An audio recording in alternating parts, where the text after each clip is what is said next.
الحمد لله وكفى وسلام على عباده الذين اصطفى. أما بعد فأعوذ بالله من الشيطان الرجيم. بسم الله الرحمن الرحيم. لقد كان لكم في رسول الله أسوة حسنة لمن كان يرجو الله واليوم الآخر وذكر الله كثيرا. صدق الله العظيم. اللهم صل على سيدنا ومولانا محمد وعلى آل سيدنا ومولانا محمد وبارك وسلم. اللهم صل على سيدنا ومولانا محمد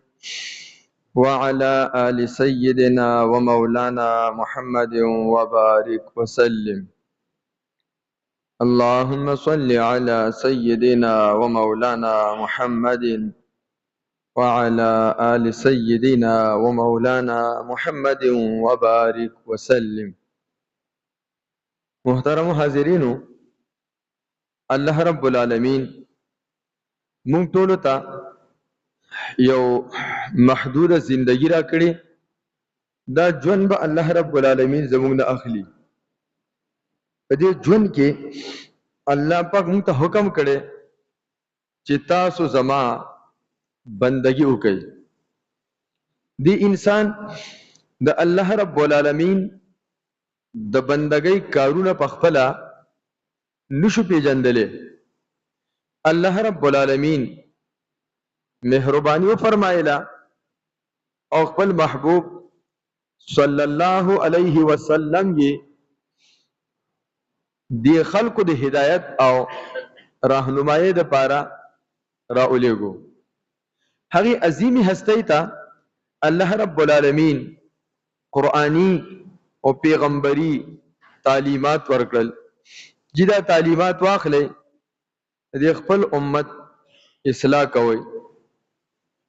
د خپل امت راه راست ته راوستلو کوشش کوي، د خپل امت عقاید سم کوي، د اخلاق ښایسته کوي او په هر اعتبار سره دی ته بهترین لاره او بهترین تعلیم ورکوي. لہذا د الله محبوب صلی الله علیه وسلم د دنیا د تشریف راوړي او د هغوی راتګ زما او ستا دپاره او د کل کائناتو دپاره الله رب العالمین د رحمت سبب ګرځي. وما ارسلناک الا رحمتا للعالمین. اے محبوب صلی الله علیه وسلم مونږه تاسو د عالمونو دپاره رحمت وګرځولې. صبح قیامت پورې راتلونکي انسانیت چې هدایت لټول غواړي، په راه راست باندې راتلل غواړي، الله رب العالمین راضي کول غواړي، دا د نبی کریم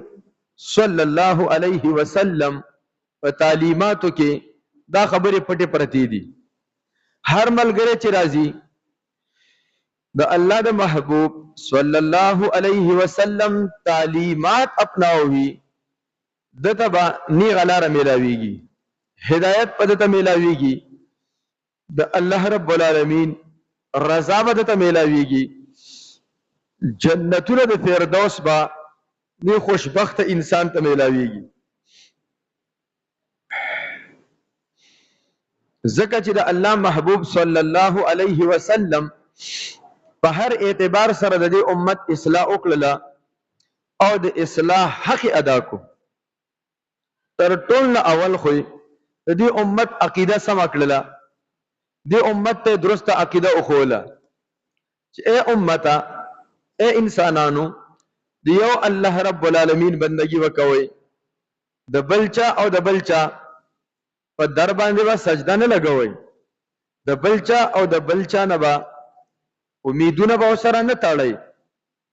بل چا او بل چا لره به مشکل کشا او حاجت روا به نه ګڼئ. بس په یو الله رب العالمین باندې خپل ایمان او یقین مضبوط کا. د لا اله الا الله درس یې د امت ته ورکو. د یو الله رب العالمین په در باندې د ټیټېدلو سبق یې ورته وښودو. یو الله رب العالمین لره مشکل کشا حاجت روا ګڼلو والا سبق یې ورته وښودو. اے مؤمنه دا به ستا عقیده وي. عقیده دې خپله مضبوطه کا، عقیده دې زده کا، عقیده دې مضبوطه کا. د بوتانو عبادت مکوه، د غیر الله عبادت مکوه. غیر الله که هر څوک دی، که د کاڼي په شکل کې دی، که د ونې په شکل کې دی، او که د هر څه په شکل کې دی، مال دولت په شکل کې دی، د غیر الله عبادت مکوه، د یو الله رب العالمین عبادت وکا. د عقایدو اصلاح اخودله، د عقیدې د اصلاح درس او تعلیم ورکو. مؤمنانو انسانانو عقیده مضبوطه کوي. لہذا د الله د محبوب صلی الله علیه وسلم پراتللو سره په دې امت باندې یو رحمت دار اوریدو. د خلکو عقیدې درست شوې، خلکو خپل عقیده او پیژندله، خلکو خپل رب او پیژندو. وګرنه چې د الله محبوب صلی الله علیه وسلم دی امت ته تشریف نو راوړل، نو دی خلکو الله نه پیژندو، دی د الله رب العالمین وحدانیت نه پیژندو، د الله پاک بندگی نه پیژندله. بیت الله شریف چې د الله رب العالمین کور دی، هغه لګیا دی د بوتانو نه ډک دی. خلق پکې د الله رب العالمین د عبادت کولو په ځای د بوتانو عبادت کوي، د غیر الله عبادت کوي. د الله محبوب صلی الله علیه وسلم تشریف راوړي. اے خلکو دا مو غلطه طریقه ده، دا درسته طریقه نه ده. دا طریقه که ستا ته پلار ښودلي، که نیکه ښودلي، که بل نیکه ښودلي ده، دا غلطه طریقه ده. دا طریقې مه کوئ. د یو الله بندګي وکئ، کفر او شرک په نه کوئ. د الله پاک سره به څوک شریک نه جوړوئ، نه د الله تعالی په ذات کې او نه د الله تعالی په صفاتو کې به د الله پاک سره څوک شریک نه جوړوئ. نو امت ته د دې عقیده وښودله چې مؤمنانو انسانانو ضروري ده چې ستا عقیده به دغه وي چې لا اله الا الله، د عبادت لایق یو د الله رب العالمین ذات، د نفع او د ضرر مالک یو د الله رب العالمین ذات. نفع الله بدر کوي، نقصان الله پاک بدر کوي، صحت الله پاک بدر کوي، بیماری الله رب العالمین بدر کوي. الله پاک باندې محتاجه کوي، الله پاک باندې مالدار کوي، بے پروا کوي بدی. نو د عقیدې درس یو ورکو، د عقیدې اصلاح وکړله، عقیده خپل مضبوطه کوي. عقیدې نه بعد بیا راځه نو د مختلف قسم بهترینو اعمالو چې هغه یو مسلمان ته د هغې کول ضروري وي، د هغې بهترینو اعمالو درس ورکو. مثال کے طور پر دی امت منځ کله پیژندو؟ د الله رب العالمین د محبوب صلی الله علیه وسلم د برکته په دې امت باندې بل خصوصي رحمت د الله تعالی نازل شو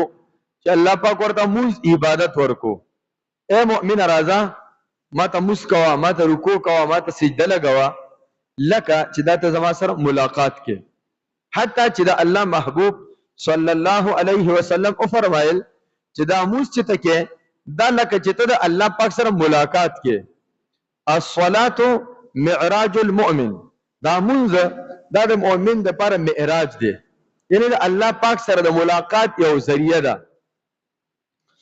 دا بیا زما او ستا محنت باندې منحصر وي چې اوس مونږ د خپل منځ څونه برابرو او څونه ښایسته کوو. دا محنت په دا ملګری کوي چې دا هر ملګری خپل منځ برابر کړي، دته دا احساس وشي چې او دا لکه زه د الله پاک سره ملاقات کوم، وایي چې دا منځ زده کړی زده کوي. دا احساس نه کېږي چې زه الله پاک ته ولاړم او که کوم ځای کې ولاړم، دا احساس نه کېږي.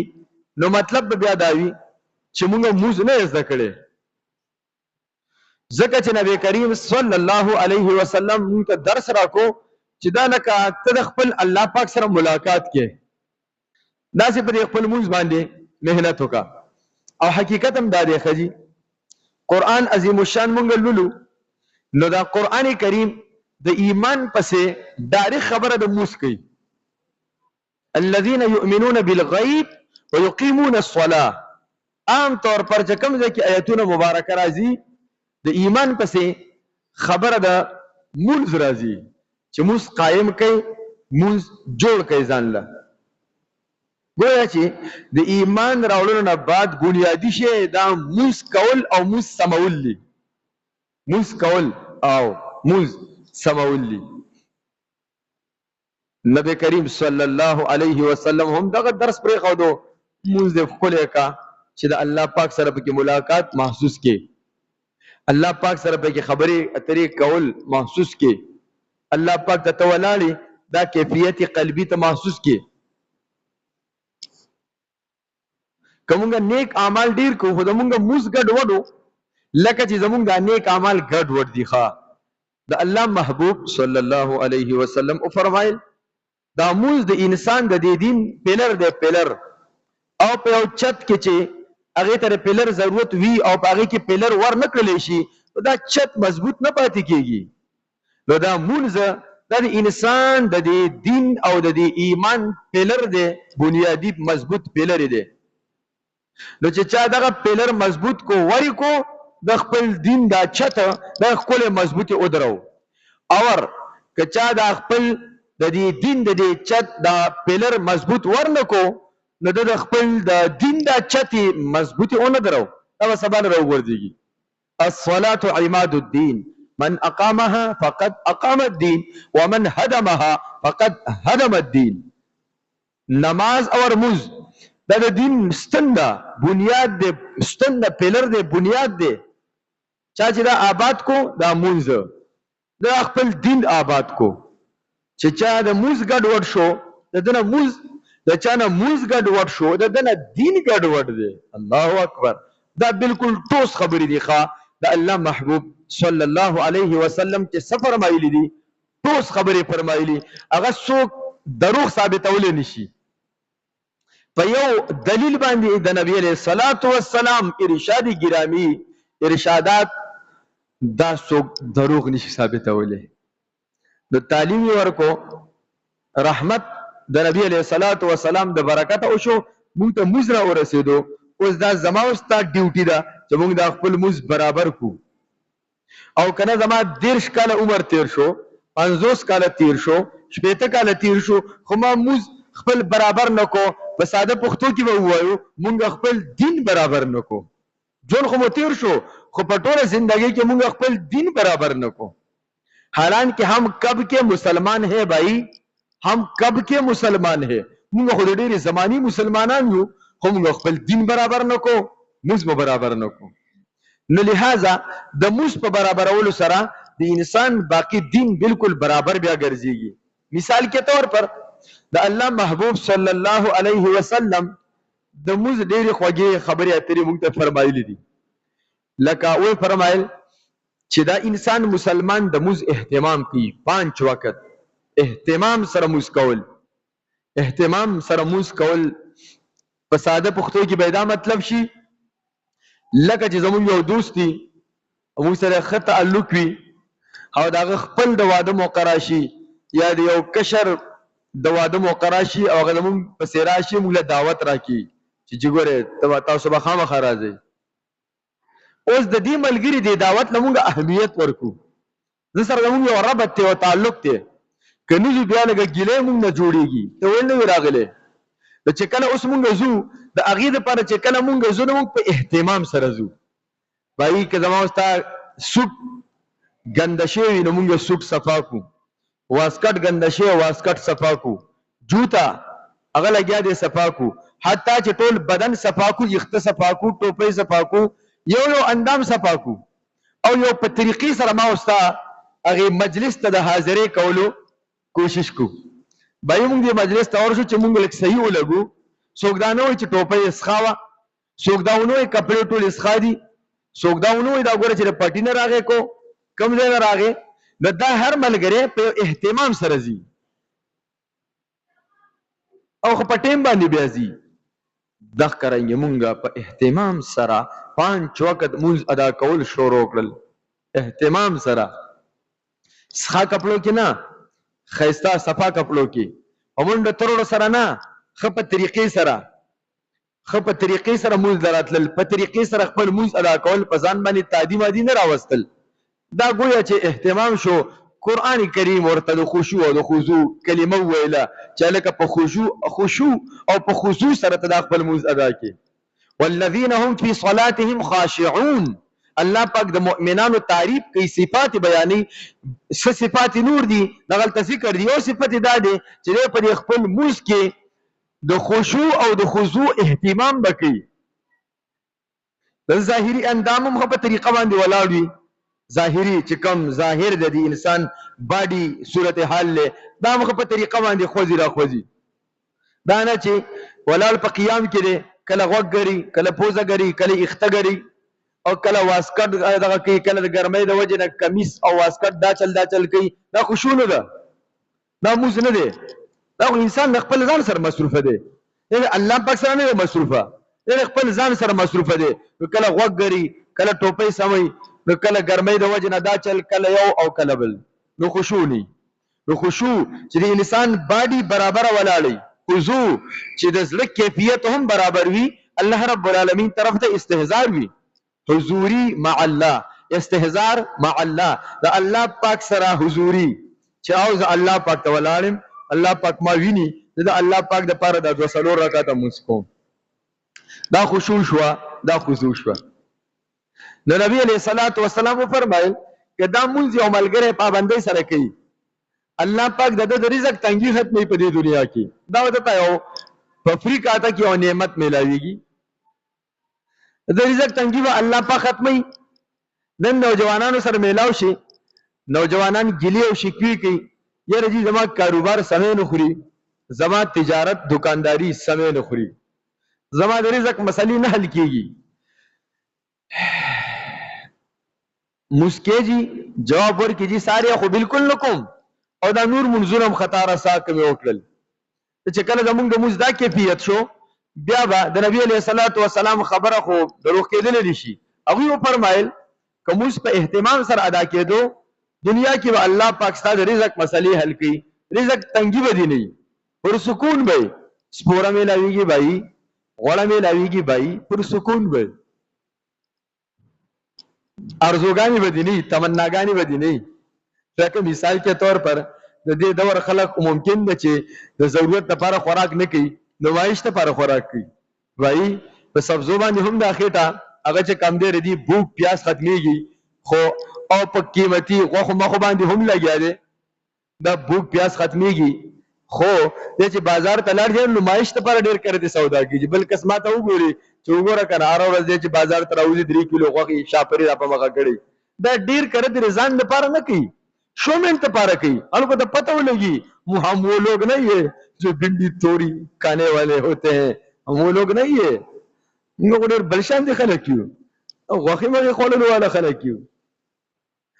پته ولګي دلته غریب د ضرورت لپاره نه لګیا نمائش لپاره لګیا دي اوس دی ملګری ته الله پاک سبزی مخې ته کیږي یہ ناشکرا بن جاتا ہے حالانکہ یہ اللہ تعالیٰ کا کیا رزق نہیں ہے اللہ پاک له رزق نه دی او دا الله پاک رزق دی او زده تمناګانې ډېرې زیاتې اوچتې دي ارزوګانې ډېرې زیاتې اوچتې دي او د هر ورځ او هر ټیم داسې ارزوګانې په زړه کې د زرغونیږي چې ډېر کرتی بیا د هغې د پوره کېدلو لپاره د سره وسایل کم پړ جاتے ہیں وسایل سره کم شي بیا بس ناشکر شي رزق یې تنګ شي زندگی تنګ شي دلته کې مسله سي د موز مسلې شروع د موز نه کوي صحیح الله پاک له د موز نه کولو په نتیجه کې داسې مصیبت کې گرفتار کې چې د تمناګانې نه پوره کېږي حالانکه دته چې کم نعمتونه مهیا میسر کړي الله رب العالمین د اغینه په لږ سيزونو کې بلا ډیر خلق خوشاله ژوندۍ تیری کوي پته ولګیدله چې د الله محبوب صلی الله علیه وسلم سو فرمایل درست یو فرمایل کومه کوي د رزق تنګي وستاسو الله رب العالمین ختمي. زمونږ موږ نه کوو دا به زمونږ د رزق تنګي جوړي وي. کله یو ملګری مسکی خو بیا هم د رزق مسلې دي، نو مطلب دا شو چې د موز نه دی، دله موز په صحیح طریقې سره شروع کړی نه دی، دله ضروري ده چې د خپل موز لږ برابر کړي. بهرحال زما محترم ورونو، دا موز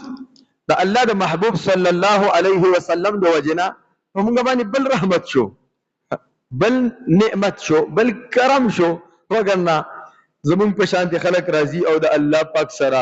ملاقات کوي. مطلب زما استا هما شما هغه الله د محبوب صلی الله علیه وسلم برکات دي. ځکه خو استادان فرمایي که الله پاک د خپل محبوب صلی الله علیه وسلم د دنیا ته نه را لېږلی، د انسان به د خپل رب نو پیژندلی. ځکه چې د انسان ما استا ډېر زیات په لاندې مرتبه کې یو، اور د الله پاک ذات ډېر په اوچته مرتبه باندې دی، ډېر لوی شان لري او ډېر عجیب و غریب صفات لري. الله پاک په منځ کې د واسطې لپاره خپل محبوب صلی الله علیه وسلم راولېږو چې تاسو راشئ، تاسو د واسطې کردار ادا کړئ، اور یہ مجھ سے بگڑے ہوئے اور یہ مجھ سے بھٹکے ہوئے ذرا میرے قریب کر دے، دا ماته جل ګرانیز دی کوي. لہذا د الله محبوب صلی الله علیه وسلم زما استاد لپاره د دې امت لپاره په هر ځای سره رحمت ته، برکت ته. وما ارسلناک الا رحمتا للعالمین. موږ نصیب شما استاد، سبحان الله. قرآن نصیب شما استاد بھائی، چرته زما استاد خلی او چرته د الله کلام لوستل دا ډیر ناشنا خبرې دي. د الله د محبوب صلی الله علیه وسلم د برکته مونږ ته د الله پاک قرآن نصیب شو چې ما اوس ته هغه قرآن لګیا دی لولو او د هغې تلاوت کوو. دا څه وړه خبره نه ده، دا انتهایي اوچته خبره ده ښه جي. ها څوک یې پوهېږي څوک پې نه پوهېږي. څه مطلب؟ په دې خبرې په حقیقت په چا ځان رسولی او چا به پې ځان نه رسولی. یعنی څه مطلب چې دا زه دا قرآن لولم، دا تلاوت کوم، دا څومره اوچته خبره ده. صرف دا نفس تلاوت کول دا حقیقت په ډېرو خوشبختو کولاو شي او هغه صبح و شام لګیایي د الله پاک قرآن لولي. که په معنا یې پوهېږي که نه پوهېږي، که په معنا یې پوهېږي دا خو نوره ښه خبره شوله، دا خو نوره لګیا دی ښه خبره شوله. دا قرآن کریم مونږ ته د چا د برکته میلاو شو؟ د الله د محبوب صلی الله علیه وسلم د رحمته د برکته میلاو شو. ښه جي ضرورت بیا د دې خبرې دی چې نوجوان را پاسي دا قرآن را واخلي، لږ قرآن لږ دې له وخت ورکړي، دا قرآن لږ ولولي، د دې قرآن کریم لږ تلاوت وکړي. ښه جي اصل کې خبره همدغه ده چې په دې قرآن کې کم لذت پروت دی، کم مټاس پروت دی، نو پروت دی پکې. مونږ باندې ضروري ده چې مونږ د دې هغه لذت او هغه مټاس حاصل کړو. حضرت عثمان غنی رضی الله تعالی عنه فرمایي وی په الله مې د قسمي که ستاسو دا زړونه لږ صفاوي، تاسو دا زړونه صفاوي د روحاني بیمارونه، ستاسو دا زړونه به د قرآن کریم د تلاوت نه نو ماړه شوي. تاسو بیا قرآن کریم لوستو نن مونږه یا که پرس کړه تلاوت موقع نه میلاویږي، یا که تلاوت کو خو بوج را باندې محسوسیږي. پوه شه چې مونږ کې روحاني مرضونه دي، دا انسان باندې تلاوت بوج لګي او په اسانۍ سره د قرآن کریم کلمات نشي ادا کولی. ثقیل په هغه چې کم دی دا لګي، دا زمونږ د ګناهونو نتیجه وي. بیا نو قرآن کریم بل رحمت شو، بل نعمت شو چې د الله د محبوب صلی الله علیه وسلم د برکته ما استاد ته نصیب شو. موږ یې اولې نه لولي، بیا نوجوان یې اولې نه لولي. ضرورت دی چې نوجوان را پاسي د الله پاک د قرآن ولولي. صحابه کرام به د ورځې لوستو، د شپې به لوستو. شپې خو به یې سم خوندونه اخیستل، دا ځان له دا یو پوره مضمون دی، پوره موضوع ده ځان له د قرآن کریم تلاوت، قرآن کریم فضائل، قرآن کریم رحمتونه برکتونه. هغې خلکو به ډېر لوستو، موږ ولې نه لولو؟ کمزوري ده، دا زمونږه کمزوري ده. کمزوري به لرې کوو. ښه جي دا ژوند الله پاک چې د انسان ته ورکړی دا دې لپاره ورکړی چې په یو ځای باندې مه ودرېږه، په یو ځای مه ودرېږه، مخ په وړاندې ځه، ترقي کوه، ګناه پرېږده، نافرمانۍ پرېږده، ترقي کوه. کله هم که ستا په سمج کې دا خبر راله कि मेरे लिए एक जगह पर खड़ा होना ठीक नहीं है, बल्कि मुझे आगे बढ़ना चाहिए। दा खबर है कल हम उस्ताद पर समझ के राला बस फौरन दारा निसल पकार दी और मखौड़ा निसल पकार दी। लिहाजा पसंद नहीं हो दिल पकार न पर दिन की न पर दुनिया के हम क्यों मलगरे पयोजे वलाड़ दे तो सगटा उकड़ा पर दिन के हम कमा उस्ताद पयोजे वानी वलाड़ियो उनका सगटा कड़ी न कुरान करीम तिलावत ज़कौल कुरान करीम माना ज़कौल बया दा कुरान करीम लुस्तल पकार दा چې دې موږ ټیم ورکو عام طور پر چې وکتل شي زمونږ د مؤمنانو ورونو د عام ورونو تلاوت غلطي چې تلاوت غلط شو پاره غ ثواب نه ملويږي بیا بلکې فقهای کرام فرمایي چې کله تلاوت غلط وي او مسکی دا موس فاسد ګرځيږي بیا کله د غلط تلاوت توجه نه نو تلاوت سونه اهم څه شو نا سم ویل سم زکول بیا به الله پاک رحمتونه راځي که بیا موږ یو ملګری وړکې سوال کی چې جی تاسو وایي چې اذا قرئ القرآن فاستمعوا له وانصتوا لعلكم ترحمون فتاسو به رحمتونه راوړيږي که قرآن ولې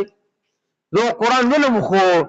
زما خو بیا مسلې دي جواب داري چې دا په صحیح طریقې سره لوستل پکاري او ډیر مؤمنان یې یعنی عوام رو ربایگان یادو قاریان صاحبان حافظان نه یادو او دلته بلک ځان پوه کو چې دا قران کریم صحیح وستل دا د قاری صاحب د حافظ صاحب ذمہ داری نه ده مطلق مسلمان ذمہ داری ده چې مسلمان یې نو چې څنګه ما استاد بلا سيزونه زدکو کو د قران کریم تلاوت په هم مونږ زدکو دا نه چې بلا ډیر سيزونه مزدکل قران کریم تلاوت د پاره جبه چې کم ده نه راخوځيږي او صحیح تلاوت نشو کوله چې عام طور پر زموږ د معاشري صورتحال دی دا چې کوم زموږ معاشره ده د پدې کې اکثر زموږ صورتحال دا دی چې تلاوتونه د قران کریم ډېر غلطو ولا کولې کېږي اکثر زوال سي موږ ذکر نه حالانکه دا هم ذکر ضروری دي دنیا بلا سيزونه موږ ذکر یو فن او بل فن او بل فن او بل فن دام زده کول ضروری دي دا هم زده کول ضروری دي او دا هغه دولت ته وروره چې دنیا کې ما تاسو نه فنون زده کړل سيزونه مزده کړل ابدل ته کې پاتې شي دا د دولت ته د انسان سره قبر ته ځي د انسان سره آخرت ته ځي بهر حال محترم ورونو ته الله پاک د محبوب صلی الله علیه وسلم د رحمت او د برکت مونږ ته الله په قرآن نصیب شغل لولا خون په اخلا ایمان په تازه کا وخت نن ډیر کرته موږ په خپل دین ځان نه پوهه کړي دا خو الله پاک سره خبرې اترې کول قرآن کریم لوستل الله محبوب د تعلیمات حاصل له الله پاک سره خبرې اترې کول نبی اول موږ د الله پاک سره خبرې نه کوو اول موږ قرآن کریم نه لولو کله نبی کریم صلی الله علیه وسلم فرمایل چې څوک د قران کریم تلاوت کوي د الله پاک دومره ارس ور کوي چې هغه سونه خلق سوالونه کوي د اغه نه مول سيزونه ور کوي لکه د تاریخ کې نه دعا تا الله پاک نه سوال کول ته بس په تلاوت کې مصروف حال لخي پاکار زمانه او جوانانو ورونو دی اصلاحي مجلس کې حاضر شویو چې کم سے کم موږ د ځان سره د احد کو زه یو سی بار خامخا د قران کریم تلاوت کوم هر ورځ بکوم او مونږ د خپل ایمان نور نه زړو ها او د خپل ایمان د نور نه کمزورې کو او دا بالکل حقیقت ته چې دغه یو شی د پاره د موږ سره بلاټه مشته الله په د قران د تلاوت لپاره موږ سره ټیم نشته د ما استاد خپل نشو دا زموږ د ایمان د زوروالي نه خدا دا زموږ د ایمان د کمزوري والی نه خدا بل یو شی نشته دغه بل گنجائش ته نه هر څه لپاره زموږ سره ټیم شته او دا یو شی چې نو سونه غلبه کړي د دې سونه ټیم دی الله پاک د قران د لپاره ټیم نشته نو مطلب دا شو چې ایمانونه زوړ شي ایمانونه کمزوري شي په یو ځای ولاړیو دا خپل ایمان تازه کولی دا خپل ایمان مضبوطولی او په دې یو ځای نه دی ودرېدل پکار قدم لګیا دی اوچتولی او د الله رب العالمین نو قران کریم تلاوت کول پکار دا قران کریم دې ته بیا پریشانی نه ټینګيږي بیماری ته نه ټینګيږي مشکلات ورته نه ټینګيږي او د ځان له لارې وباسي بیا زموږ حضرت صاحب د احمد برکاتهم العالیه ارشاد فرمایي چې اوبه نه دی اوبه الله اکبر اوبه سمندر او اوبه دا ځان له پخپله لاره جوړوي بیا واقعي استغفر الله استغفر بیا ځان له پخپله لاره جوړوي چې ځان له لارې جوړوي د خلکو کورونه یې ونړل ځان له لارې جوړوله بهي بیا به د اوبه چا رامنې کړي وي که نه نو اوبه ځان له پخپله لاره جوړي د الله قرآن هم ځان له پخپله لارې جوړوي بیا ولې موږ یقین نه کوو ووایه جي ووایه یقین مو کمزوری دی کمزوری دی زه چې خپل بچی د الله د قرآن نه پاسوم د الله د دین نه پاسوم او صرف دنیا ته له توجه ورکوم خو زما یقین کمزوری دی که نه که زما ایمان او یقین مضبوطو ما به خپل بچي ته وایي چې دغه هم کوه خو دا به بلکل نه پرېږدي دا په 1 نمبر کې هغه په 10 نمبر کې هغه څیزونه چېرته په 12 نمبر کې به ساتې دا به په 5 نمبر کې به ساتې چې کله زموږ ایمان مضبوطو چې کله زموږ یقین مضبوطو دا قرآن کریم څوک بے سهارا نه پرېږدي الله تعالی کلام دی په دې کې ډېر زور دی ډېر طاقت دی او د ډېر شان او شوکت دی نو قرآن کریم په شانت عظیم دولت مونږ ته د الله د محبوب صلی الله علیه وسلم د برکت نصیب شو روایات مبارکو کې راځي الله رب العالمین د قاری صاحب دا قرآن چې لوی دته غوږ کې ښودلی وي سبحان الله ته غوږ کې ښودلی وي چې دا ملګری اوس راغی جومات ته کور ته ورغی قرآن کریم یې راواغستو د قرآن کریم زما د رضا دپاره لولي الله رب العالمین ورته په